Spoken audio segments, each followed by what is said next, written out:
એશિયામાં સૌથી ઝડપથી વિકસતું શહેર તરીકે ઓળખાય છે।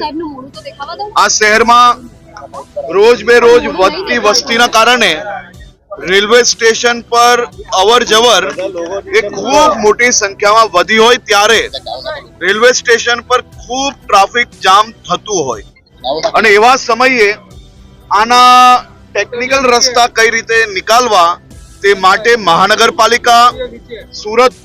પોલીસ વિભાગ અને જિલ્લા પંચાયતે સાથે મળીને આ એક સૌથી ઉત્તમ પ્રયાસ કરવામાં આવ્યો છે। જે રેલવે સ્ટેશનની બહાર સિટી બસો ઊભી રહેતી હતી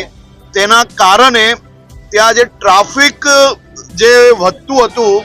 એ ટ્રાફિકના નિરાકરણ માટે જિલ્લા પંચાયતની આ જગ્યા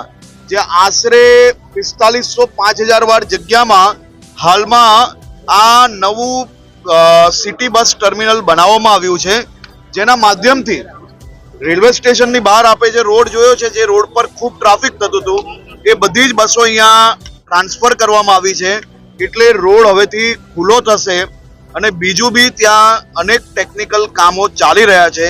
આવનારા દિવસોમાં એ કામગીરી બી કરવામાં આવશે જેથી લોકોનો ટ્રેન પકડવામાં જે ક્યાંક મોડું વહેલું થતું હોય તો એવું ના થાય અને સમયસર એ લોકો રેલવે સ્ટેશન પહોંચી શકે તે માટે આ વ્યવસ્થાઓ કરવામાં આવી રહી છે। બીજું કે ડેલીના હજારો વાહનો જેનું પેટ્રોલ ડીઝલ આના કારણે ખૂબ મોટા પ્રમાણમાં બચશે, જે શહેર માટે આપણી ઇકોનોમી માટે ખૂબ જ ઉપયોગી છે। તો આવા એક પ્રયાસ થકી અનેક નિરાકરણો આવનારા દિવસોમાં આવશે અને આ જ પ્રકારે ટીમ સુરત દ્વારા મહાનગરપાલિકા હોય, મેયરશ્રી હોય, સ્ટેન્ડિંગ ચેરમેન હોય, મ્યુનિસિપલ કમિશનર હોય, પોલીસ કમિશનર હોય, જિલ્લા પંચાયતના ડીડીઓ હોય કે પછી કલેક્ટરશ્રી અને જિલ્લા પંચાયતના પ્રમુખશ્રી, આ બધાએ ટીમ સુરત તરીકે આ સૌથી ઉત્તમ ઉદાહરણ રાજ્યને સામે મૂક્યું છે, કારણ કે રાજ્ય સરકારના કોઈ બી પ્રકારના હસ્તક્ષેપ વગર લોકલ ટીમે સાથે મળીને